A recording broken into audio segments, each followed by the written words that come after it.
Good evening అందరికీ నమస్కారం. విచ్చేసిన పాత్రికేయ మిత్రులందరికీ థ్యాంక్ యూ. ప్రతిసారి ఏదైనా ఒక మంచి ప్రయత్నం చేసినప్పుడు, ఒక మంచి సినిమా తీసినప్పుడు మీరు మాత్రమే ముందుకు తీసుకెళ్ళగలన్న ధైర్యంతో మీ అందరినీ పిలిచి ప్రతిసారి నేనేం చేశాను, ఏం చేయబోతున్నాను అనేది చెప్తూనే వస్తున్నాను. ఈసారి కూడా కొత్త ప్రయత్నం చేశాను. కొత్త ప్రయత్నం అంటే ఈ సినిమాకి అంటే ఇప్పుడు మాట్లాడిన వాళ్ళు లేకపోతే మీరు చూసిన ట్రైలర్ ఏదైనా సరే, ఈ సినిమా కథ అనేది యాక్చువల్‌గా 'చీకటి' అనే నేను రాసిన లిటరేచర్ కోసం రాసిన కథ అది. 'చీకటి' అనే కథ. కథ చదివిన తర్వాత రవి గారు చూసి ఆ కథ చదివి ఇది సినిమా చేద్దాం అన్నట్టుగా అన్న తర్వాత మొదలైనది ఇది. అయితే ఈ కథ రాయడానికి గానీ, ఈ సినిమా తీయడానికి గానీ ప్రేరణ ఏంటంటే ఆకలి, నిద్ర, సెక్స్, భయం ఈ 4 మన బేసిక్ ఇన్‌స్టింక్ట్స్ మనిషికి. అంటే మనిషితో పాటు భూమి మీద ఉన్న అన్ని జీవరాశులకు ఈ నాలుగింటి మీదే మనం కంప్లీట్‌గా జీవరాశి తాలూకా మనుగడ జరుగుతూ ఉంటది. దీనికి కాకుండా కొత్తగా సృష్టించింది ఏదైనా సరే మనిషి తప్ప మిగతా ఏ జంతువుకి గానీ, కీటకానికి గానీ, వేరే ఎటువంటి జీవరాశులకు కూడా లేవు. మనిషి మాత్రమే ఈ 4 నుండి బయటకొచ్చి ఇంకా చాలా విషయాలు సృష్టించాడు. అంటే డబ్బు గానీ, లేకపోతే ఎనీథింగ్ ఈరోజు మనం చూస్తున్నాం ఏదైనా సరే. సరే దాన్ని నాగరికత అనొచ్చు, అంతా వేరే సబ్జెక్టు. అయితే మనిషి ఇలా సృష్టించుకున్న వీటిలో భయం అనేదాన్ని ఒక ఎలిమెంట్‌గా తీసుకుంటే, ఆ భయాన్ని మనిషి అవతల వాళ్ళ బలహీనతతో ఆడుకోవడానికి కూడా వాడుకున్నాడు. అంటే అట్ ద సేమ్ టైమ్ కామం అనేది ఏదైతే ఉందో, అంటే సెక్స్ అనేది ఓన్లీ రీప్రొడక్షన్ వరకు మాత్రమే పరిమితమైన దాన్ని, అదే కామాన్ని ఆశ కింద, ఆశ నుండి దురాశ కింద, దురాశ నుండి దుఃఖం వరకు వెళ్ళేంత ఆశ వరకు కూడా మనిషి దాన్ని డెవలప్ చేసుకున్నాడు. అందుకని ఈరోజు ఎప్పటికీ మనం రకరకాల వికారాలన్నీ చూస్తున్నాము. సో, ఈ ఆశలో మనిషి వెతుకులాటలో, పరిగెట్టడంలో, జీవితంలో ఏదో సాధించాలన్న దీంట్లో ఒక నార్మల్ లైఫ్ లీడ్ చేసేవాళ్ళు మనలో 90 మంది ఉంటే, మనకు తెలియకుండా ఓ 10 మంది ఒక చీకటి ప్రపంచంలో బతుకుతున్న వాళ్ళు ఉన్నారు. మనందరికీ తెలుసు. అంటే ఒక 2.5, 3 ఏళ్ల కిందట మదనపల్లిలో ఒక బాగా చదువుకున్న, ఉన్నత విద్య చదువుకున్న ఒక ఆవిడ ఇద్దరు పిల్లల్ని నోట్లో చెంబులు పెట్టి, డంబులతో కొట్టి చంపేసి ఇంకో 3 రోజుల్లో వాళ్ళు లేచొస్తారని చెప్పిన సంఘటన మనందరికీ తెలుసు. అలాగే పాత బస్తీలో ఒక ఫ్యామిలీ, తర్వాత 11 మంది కలిసి ఒకే ఇంట్లో ఉరేసుకోవడం. ఈరోజు జరిగిన, ఇందాకే నాగేష్ గారు ప్రస్తావించింది, ఒక తల్లి 2 కూతుళ్ళతో కలిపి సూసైడ్ చేసుకోవడం, తర్వాత సొంత కూతుళ్ళని, కొడుకుల్ని నరబలివ్వడం, తర్వాత చేతబడి పేర్లతో ఇచ్చేయడం. ఇదంతా ఎక్కడి నుండి వస్తుందనంటే ఓన్లీ దురాశ. అంటే ఇది మనకు తెలియని ఒక చీకటి కోణం ఇది. ఇందులో కొంచెం అంటే పెద్దగా హాని లేకుండా ధనం వరకు జరిగే హాని ఏంటంటే, ఇప్పుడు ఈ ఎంఎల్ఎంలు అంటే మల్టీ లెవెల్ మార్కెటింగ్‌లు, తర్వాత ఇదేదో ఉంటే మీ ఇంట్లో ఉంటే బాగుంటుందని రైస్ పుల్లింగ్ కాయిన్ అని, శాండ్ బోవా 2 తలల పామని, ఇలాంటి మోసాలన్నీ జరుగుతుంటే, ఇది కాకుండా నువ్వు ఈ పూజ చేస్తే నీకు ఇది డబ్బు కలిసి వస్తుంది, ఈ పూజ చేస్తే నీ పవర్ నిలబడుతుంది, ఈ పూజ చేస్తే ఎలా ఉంటుంది, అలా ఉంటుందన్న వాళ్ళు చాలామంది ఉంటారు. మనందరిలో కూడా నాకు తెలిసి స్ట్రాంగ్లీ బిలీవ్, ఇక్కడ కూర్చున్న వాళ్ళందరికీ మన ఫ్యామిలీస్లోనో, మనకు తెలిసిన ఫ్యామిలీస్లోనో ఒక్కళ్ళైనా కనీసం ఉంటారు. వాళ్ళు ఏంటంటే మనం రెగ్యులర్గా చేసే పని చేయడానికి ఇష్టపడరు. వాళ్ళు ఎప్పుడు ఏం అడుగుతున్నా సరే వాళ్ళు ఏం చెప్తారంటే, నేను ఇంకో 2 సంవత్సరాల్లో నాకు 300 కోట్లు వస్తాయి, 400 కోట్లు వస్తాయి, నేను ఒక పని మీద పని చేస్తున్నానని చెప్తారు.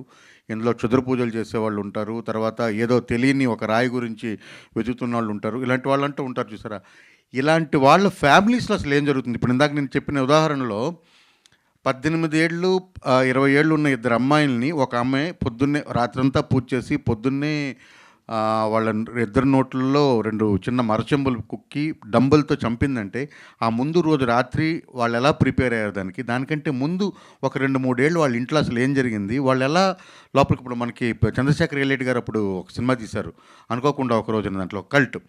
సో ఆ కల్ట్ అంటే అందులో జగపతి బాబు గారిది ఒక డైలాగ్ ఉంటుంది, ఇంతమంది పిచ్చోళ్ళు ఇక్కడే తిరుగుతున్నారంటే నిజంగానే అప్పటికంటే ఇప్పుడు ఎక్కువ మంది తిరుగుతున్నారు.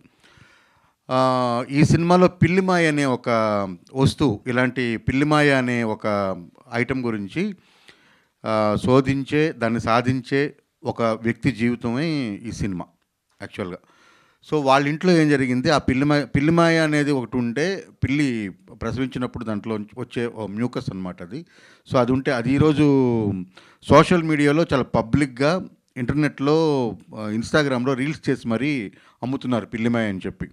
సో నేను అమ్ముతున్నాను, నువ్వు కొనుక్కున్నంత వరకు ఓకే, కానీ అది ఒరిజినల్ పిల్లిమాయనా కాదా అన్న దాంట్లో ఒరిజినల్ ఫిల్మ్ సంపాదించాలంటే ఏంటంటే ఇలా రకరకాలు ఉన్నాయి. చెప్తూ పోతే గంటసేపు సబ్జెక్ట్ ఇది. అది కాదు. మొత్తానికి నేను ఇలాంటి చీకటి మనుషులు అంటే చీకటి మెదడంతా చీకటి ఉండే మనుషుల తాలూకా జీ జీవితాల్లో జరిగే ఒక కథని చాలా ట్రూ ఇన్సిడెంట్స్ నుండి ఇన్స్పిరేషన్ తీసుకొని వాళ్ళ తాలూకా ఇది యాక్చువల్గా అందరూ చెప్పినట్టు హర్రర్ కథే, కానీ ఇందులో దెయ్యం ఉండదు. ఫస్ట్ థింగ్, మనిషి కంటే పెద్ద దెయ్యం లేదన్నదే ఈ సినిమా. మనిషి మెదడు కంటే పెద్ద దెయ్యం ఏదీ లేదన్నదే ఈ సినిమా తాలూకా. ఈ సినిమాలో దెయ్యం లేదు, అలాగని ఏ సైడు తీసుకోవట్లేదు. ఇది చాలా ఒక ఒక ఫ్యామిలీ స్టోరీ, బేసికల్గా ఒక అమ్మ కూతురు స్టోరీ ఇది. సో అది బేస్ చేసుకొని తీసిన స్టోరీ. సో ఈ స్టోరీని మొదట నేను చెప్పగానే రెండో మాట ఆలోచించకుండా ఫస్ట్ మీటింగ్లోనే నన్ను ఓకే చేసి విభిన్నమైన పాత్రలకు ఎప్పుడు కూడా నేను ముందు ఉంటానని మళ్ళీ ఇంకోసారి నిరూపించిన నవీన్ చంద్ర గారికి, ఈ సినిమాలో ఇప్పటిదాకా ఆయన చేయనట్టు ఫస్ట్ టైం మీరెవరు నేను చాలా గర్వంగా చెప్పగలను, రాజా రవీంద్ర గారిని ఇలా ఇప్పటిదాకా ఏ సినిమాలో కూడా మీరు చూడలేదు. అంటే ఈ సినిమా వరకు, ఫ్యూచర్ సంగతి నేను చెప్పలేను, ఈ సినిమా వరకు అయితే this is the best role ఆయన ఇప్పటిదాకా చేసిన దాంట్లోన. రాజా రవీంద్ర గారు, తర్వాత దివి గారు కానీ, దివ్యా పిళ్ళయ్య గారు కానీ, అందరూ కూడా ఇందాక దివి గారు చెప్పినట్టు అందరూ ఒకరికి మించి ఒకరు చేయడం వల్ల నా పని చాలా సులభమైంది. తర్వాత ఎంత గొప్ప కథ రాసినా లేకపోతే ఏం చేద్దాం అనుకున్నా దాన్ని విజువల్ ట్రాన్స్ఫర్మేషన్ అనేది చాలా important, technical transformation important. So నేను దాన్ని నమ్మినప్పుడు దానికి అన్ని విధాలా సహాయం చేసి అన్ని విధాలా వెనకాల సహాయ సహకారాలు అందించిన మా ప్రొడ్యూసర్, ఆయన హీజ్ మై 17 years ఫ్రెండ్, ఆయన 17 ఏళ్ళు స్నేహం మా ఇద్దరిది. సో రవి పీట్ల గారు. సో నేనేమైతే అనుకున్నానో దానికి ఒక 10 times ఎన్హాన్స్ చేసిన నాగేష్ గారు. అండ్ మ్యూజిక్తో ఇందాకే చెప్పాను, అంటే మనం మొదలు పెట్టడానికంటే ముందు చెప్పాను, దీనికి 50% హీరో అజయ్ గారు. సో తన మ్యూజిక్తో ఈ సినిమాని నెక్స్ట్ లెవెల్కి తీసుకెళ్లారు. సో ఎడిటర్ మార్తాండికే వెంకటేష్ ఎక్కడ కూడా ఏది కాంప్రమైజ్ అవ్వలేదు. ఇలాంటి సినిమాలు అరుదుగా వస్తాయని అయితే 100% చెప్తాను. ఈ కాన్సెప్ట్ ఇప్పటిదాకా ఇండియన్ సినిమాలు అయితే రాలేదు, ఈ జోనర్. అందుకని దీనికి సైకలాజికల్ హర్రర్ అన్నాం. ఈ సినిమా చాలా డిస్టర్బింగ్గా ఉంటుంది. ఇంటికి వెళ్ళేటప్పుడు మీరు టేకేవే ఖచ్చితంగా ఉంటుంది, ఒక 3-4 రోజులు పట్టి. ఇలాంటి సినిమాలు ఖచ్చితంగా రావాలి. నవీన్ గారు ప్రతిసారి అంటే ఒప్పుకున్న రోజు నుండి సెట్లో పనిచేస్తున్నప్పటి నుండి సినిమా అయిపోయిన తర్వాత కూడా ఇప్పటిదాకా కూడా ప్రతిసారి ఇలాంటి కథ మనం చెప్పాలి సార్, ఇలాంటి కథ మనం చెప్పాలి సార్ అని ఒక 100 సార్లు చెప్పుంటారు. ఎందుకంటే ఈ కథలు ఖచ్చితంగా చెప్పాలి. చెప్తే ఇటువంటి అంటే ఈ మూఢనమ్మకాలు ఏవైతే ఉన్నాయో, మూఢనమ్మకాల పేరుతో మన జీవితాలని మనమే నాశనం చేసుకుంటున్న ఫ్యామిలీస్ ఎలాంటివి అయితే ఉన్నాయో, అది మన పక్కింట్లో ఏం జరుగుతుందో కూడా మనకు తెలియదు. అలాంటివి ఏవైనా ఉంటే అందులో ఒక్కరిద్దరికైనా సరే అరే మనం ఇదే తప్పు చేస్తున్నాం కదా అని అనిపిస్తుందని ఒక నమ్మకం. అంటే సినిమా ఎవరిని మార్చదు, సినిమా ఎవరికి మెసేజ్లు ఇవ్వదు, అది అయితే నేను నమ్ముతాను. బట్ సినిమా చేయగలిగిన పని ఏంటంటే చాలా శక్తివంతమైన మీడియా అది. సినిమా ద్వారా ఇక్కడ తప్పు జరుగుతుందని టార్చ్ చేసి చూపించవచ్చు, సినిమా టార్చ్ వేయగలదు. సో అది నేను సమర్థవంతంగానే చేశానని భావిస్తున్నాను. ఈ జర్నీలో నాకు నా డైరెక్షన్ టీం అందరూ ఒకసారి టక్కున వచ్చి వెళ్ళిపోవాలి please. Bhuvan, Kalyan, Dhruva, Mahima and Ramani,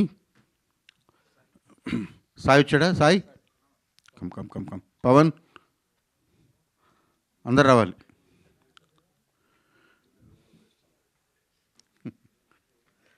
please come. So వీళ్ళందరూ సహాయ సహకారాలతో ఈ సినిమా నేను పూర్తి చేయగలిగాను. Thank you very much. మీరంతా February 6th ఈ సినిమా 100% చెప్తున్నాను థియేటర్ ఎక్స్పీరియన్స్. మీరు ఇప్పుడు చూసారు కదా, ట్రైలర్ చూశారు, సౌండ్ చూశారు. మీరు చూసింది ఎంతసేపు? ఒక 2 నిమిషాలు. ఇంకా 2 గంటల సినిమా ఉంది. సో 2 గంటల సినిమాని మీరు చక్కగా ఆస్వాదించాలి. February 6th వచ్చి ఈ సినిమాని థియేటర్లో చూసి మమ్మల్ని అందరినీ ఆశీర్వదించాలని కోరుకుంటున్నాను. ఇది ఇంకా స్పెషల్ మెన్షన్ నేను చేయవలసింది జైన్ కూర్చోండి. ఈ పాప చాలా చక్కగా తెలుగు మాట్లాడుతుంది, ఇంగ్లీష్లో ప్రిపేర్ అయ్యి వచ్చినట్టుంది. Okay fine. ఈ పాప వీళ్ళందరికంటే బాగా చేసింది. నేను అందరి ముందే చెప్తున్నాను, అందరికంటే బాగా చేసింది. ఈ అమ్మాయే ఈ సినిమా తాలూకా కేంద్ర బిందువు అనమాట. ఈ అమ్మాయి మీదే మొత్తం కథ అంతా నడుస్తుంది. మీరు సినిమా చూస్తే మీకు తెలుస్తుంది. February 6th వచ్చి మీరంతా మమ్మల్ని ఆశీర్వదించాలి, థియేటర్కి వెళ్ళి చూడాలి.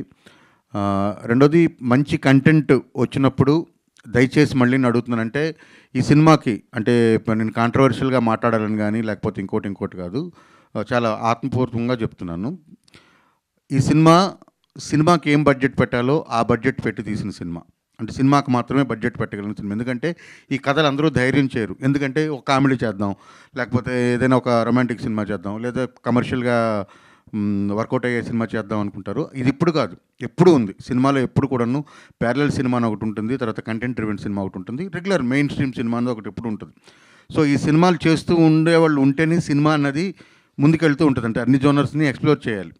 సో మనం ఇప్పుడు మాట్లాడుకుంటున్న గొప్ప గొప్ప సినిమాలన్నీ ఒకప్పుడు సరిగ్గా ఆడిన సినిమాలు కాకపోవచ్చు, మనకు తెలియకపోవచ్చు.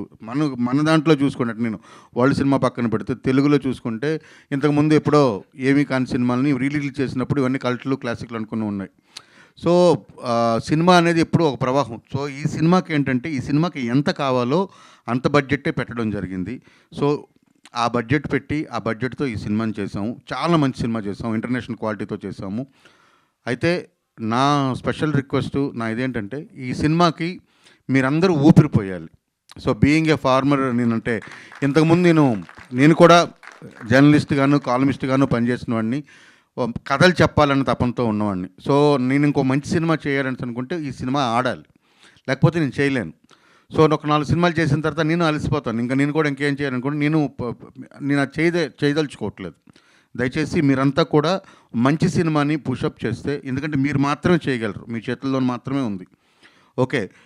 డబ్బులిచ్చి రివ్యూలు రాసుకోవడమో, లేకపోతే డబ్బులు ఇవ్వట్లేదని సరిగ్గా రివ్యూ ఆగిపోవడమో, లేకపోతే ఊరికినే వాళ్ళ విజ్ఞాన ప్రదర్శన కోసం రివ్యూలు ఇచ్చేవాళ్ళు. తర్వాత వరల్డ్ సినిమాను మొత్తం అపోసన పట్టినట్టుగా సలహాలు ఇచ్చేవాళ్ళ గురించి కాదు. బట్ నేను ఇక్కడ చూస్తే ఎందుకంటే పిఆర్ఓ కూడా అదే చెప్పాను.